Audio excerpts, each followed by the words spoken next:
নমস্কাৰ মই দীপানিতা গণৰাজ্য দিৱসৰ দিনটোতে অসম চৰকাৰৰ অধীনৰ চৰকাৰী চাকৰিয়ালসকলৰ বাবে এটা ভাল খবৰ দিছে মুখ্যমন্ত্ৰী ডক্টৰ হিমন্ত বিশ্ব শৰ্মাই মুখ্যমন্ত্ৰী গৰাকীয়ে মন্তব্য কৰিছে যে 1 এপ্ৰিলৰ পৰা ৰাজ্যত সামৰণি পৰিব নিউ পেনশন স্কিমৰ ইউনাইটেড পেনশন স্কিম ৰাজ্যত কাৰ্যকৰী হ'ব 1 এপ্ৰিলৰ পৰা এই মুহূৰ্তত সবিশেষ খবৰ আমি আপোনালোকক জনাবলৈ চেষ্টা কৰিম এটা অত্যন্ত জৰুৰী খবৰ লৈ আহিছো গণৰাজ্য দিৱসৰ দিনাই চৰকাৰী কৰ্মচাৰীলৈ সুখবৰ সৰকাৰি কৰ্মচাৰী সকলক ভাল খবৰ দিলে মুখ্যমন্ত্ৰী ডক্টৰ হিমন্ত বিশ্ব শৰ্মাই অসম সৰকাৰেৰ অধীনৰ সৰকাৰি কৰ্মচাৰীলৈ ভাল খবৰ দিলে মুখ্যমন্ত্ৰী গৰাকীয়ে ৰাজ্যত সামৰণি পৰিব এনপিএছৰ নিউ পেনশন স্কিমৰ সামৰণি পৰিব 1 এপ্ৰিলৰ পৰাই এনপিএছৰ খলনি কৰ্মচাৰীসকলে পাব ইউপিএছ ইউনাইটেড পেনশন স্কিম লাভ কৰিব 1 তাৰিখৰ পৰাই এই স্কিম কাৰ্যকৰী হ'ব 25 বছৰ চাকৰি কৰা চাকৰিয়ালে 50% চাকৰিকালৰ দৰমহাৰ লগতে পাব বিভিন্ন সুবিধা 2005 চনৰ পূৰ্বে নিযুক্তি পোৱা চাকৰিয়ালো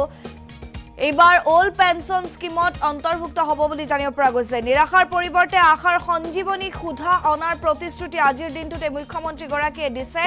চাকৰিয়াল সকলক ডিব্ৰুগড়ৰ ভাষণ প্ৰসংগত ভাল খবৰ দিছে মুখ্যমন্ত্ৰী গৰাকীয়ে যেটো আজিৰ দিনটোতে ডিব্ৰুগড়বাসীৰ বাবে এটা ভাল খবৰ বুলি ক'ব লাগিব ৰাজ্যৰ দ্বিতীয় ৰাজধানী ডিব্ৰুগড় হিচাপে ঘোষণা কৰা হৈছে আজিৰ দিনটোত মুখ্যমন্ত্ৰী গৰাকীয়ে ঘোষণা কৰিছে তেজপুৰত নতুন ৰাজভৱন মুকলি কৰা হ'ব বা স্থাপন কৰা হ'ব বুলি মন্তব্য ইয়াৰ সমান্তৰালকৈ অসম চৰকাৰৰ অধীনৰ যিসকল চৰকাৰী চাকৰিয়াল আছে সেই চাকৰিয়াল সকলকো আজিৰ দিনটোতে এটা ভাল খবৰ দিছে এটা অত্যন্ত উল্লেখনীয় বিষয় যে এয়া যে এনপিএছ সামৰণি পৰিব নিউ পেনশন স্কিম 1 এপ্ৰিলৰ পৰা ৰাজ্যত সামৰণি পৰিব বুলি তেওঁ জনাইছে আৰু কাৰ্যকৰী হ'ব ইউপিএছ অৰ্থাৎ ইউনাইটেড পেনশন স্কিম আৰম্ভ হ'ব ৰাজ্যত মন্তব্য আছে ভাষণ প্ৰসংগত কি কৈছিল মুখ্যমন্ত্ৰী ডক্টৰ হিমন্ত বিশ্ব শৰ্মাই শুনোৱা হ'ব আমাৰ চৰকাৰী কৰ্মচাৰীসকলৰ বাবে বিশেষকৈ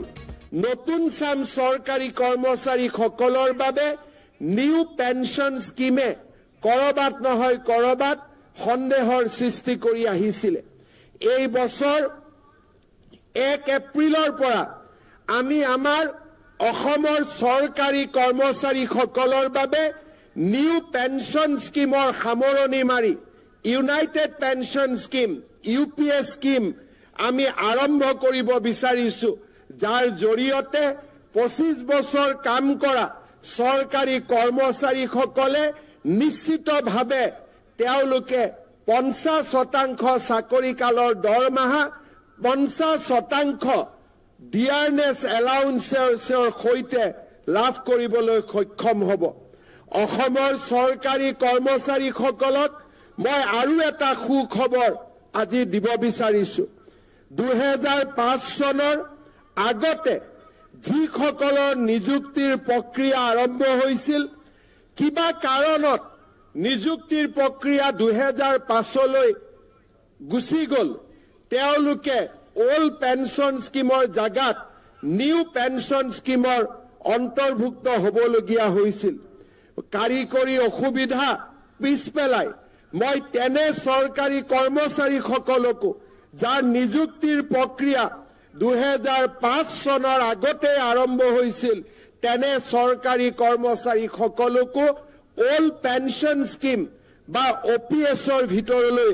আনিবলৈ সিদ্ধান্ত গ্ৰহণ কৰিছো যি আমাৰ ৰাজ্যখনৰ চৰকাৰী কৰ্মচাৰী সকলৰ বাবে নিৰাশাৰ পৰিৱৰ্তে আশাৰ এক নতুন সঞ্জীৱনী সুধা আৰম্ভ কৰিব আমাৰ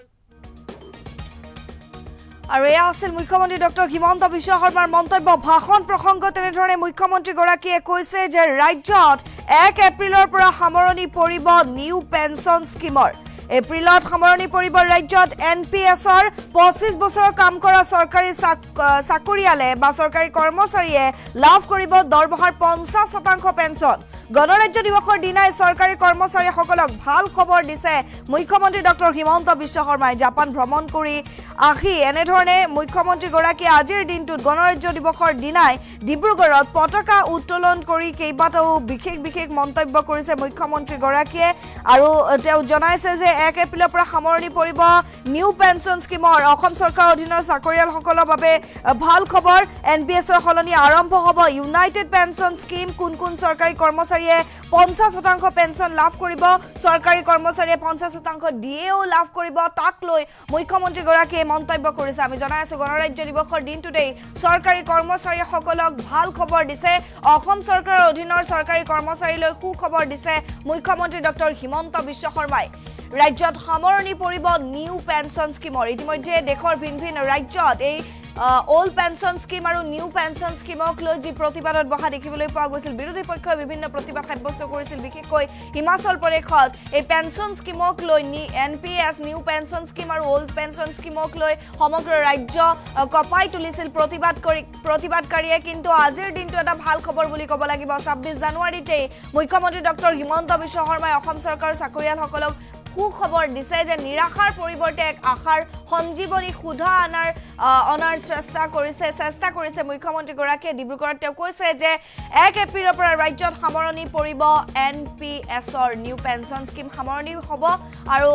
নিউ পেঞ্চন স্কিম অন্ত পৰাৰ পিছত লগে লগে আৰম্ভ হ'ব কাৰ্যকৰী হ'ব ৰাজ্যত ইউপিএছৰ পুনৰবাৰ মুখ্যমন্ত্ৰী ডক্টৰ হিমন্ত বিশ্ব শৰ্মাৰ সেই মন্তব্য আগবঢ়াইছে চৰকাৰী কৰ্মচাৰীসকলৰ বাবে বিশেষকৈ নতুন চাম চৰকাৰী কৰ্মচাৰীসকলৰ বাবে নিউ পেঞ্চন স্কিমে কৰবাত নহয় কৰবাত সন্দেহৰ সৃষ্টি কৰি আহিছিল এই বছৰ 1 এপ্ৰিলৰ পৰা আমি আমাৰ অসমৰ চৰকাৰী কৰ্মচাৰীসকলৰ বাবে নিউ পেঞ্চন স্কিমৰ সামৰণি মাৰি United pension scheme UPS scheme আমি আৰম্ভ কৰিব বিচাৰিছো যাৰ জৰিয়তে 25 বছৰ কাম কৰা চৰকাৰী কৰ্মচাৰীসকলে নিশ্চিতভাৱে তেওঁলোকে 50% চাকৰি কালৰ দৰমহা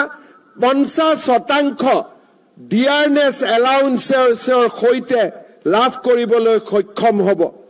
অসমৰ চৰকাৰী কৰ্মচাৰীসকলক মই আৰু এটা সুখবৰ আজি দিব বিচাৰিছো 2005 চনৰ আগতে যিসকলৰ নিযুক্তিৰ প্ৰক্ৰিয়া আৰম্ভ হৈছিল কিবা কাৰণত নিযুক্তিৰ প্ৰক্ৰিয়া 2005 লৈ গুচি গল তেওঁলোকে ওল্ড পেঞ্চন স্কিমৰ জাগাত নিউ পেঞ্চন স্কিমৰ অন্তৰ্ভুক্ত হ'বলগীয়া হৈছিল কাৰিকৰী অসুবিধা পিছপেলাই মই তেনে চৰকাৰী কৰ্মচাৰীসকলকো যাৰ নিযুক্তিৰ প্ৰক্ৰিয়া 2005 চনৰ আগতে আৰম্ভ হৈছিল তেনে চৰকাৰী কৰ্মচাৰীসকলকো ওল্ড পেঞ্চন স্কিম বা ওপিএছৰ ভিতৰলৈ আনিবলৈ সিদ্ধান্ত গ্ৰহণ কৰিছো যি আমাৰ ৰাজ্যখনৰ চৰকাৰী কৰ্মচাৰীসকলৰ বাবে নিৰাশাৰ পৰিৱৰ্তে আশাৰ এক নতুন সঞ্জীৱনী সুধা আৰম্ভ কৰিব আমাৰ চৰকাৰী কৰ্মচাৰীসকলৰ বাবে বিশেষকৈ নতুন চাম চৰকাৰী কৰ্মচাৰীসকলৰ বাবে